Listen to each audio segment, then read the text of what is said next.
Барлықтарыңа сәлем достар, сіздермен бірге болған бұл мен Илнар Казақ. Бүгінгі видеода өте керемет жаңалық айтамын, бірақ ол шын ба жоқ өтірік па білмеймін.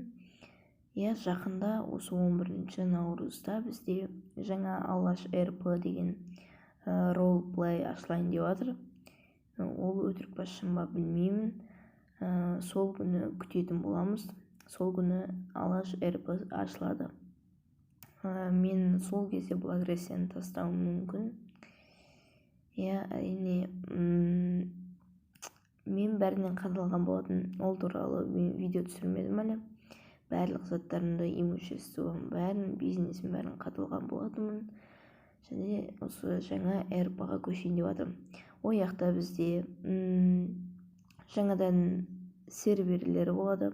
Оңтүстік, солтүстік, шығыс, батыс деген 4 сервер болады пока что. И сосын жайлап қалалардың серверлері шығады. Мысалы, Алматы, Тараз, Астана дегендей. В общем, солай.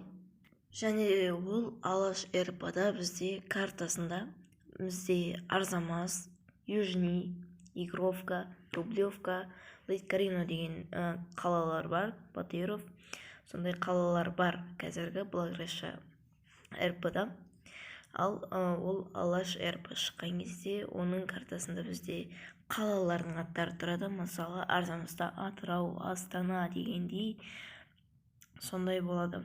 Бірақ ол кезде осы дәл қазіргі Благовещаның картасындай болмайды, ескі Благовещаның картасындай болады. Және де ояқта ескі Благовеща сияқты болады. Кейін түзеліп кетеді деген ойдамын. Сол осындай сервер РП ашылайын деп жатыр. Егер де сол сервер шынымен ашылып жатса, мен Благовещаны тастауым мүмкін, көре жатармыз. Ашылып жатса сіздерді де шақырамын алаш РП-сына. Ал ендеше осымен видео аяқталды. Сау болыңыздар.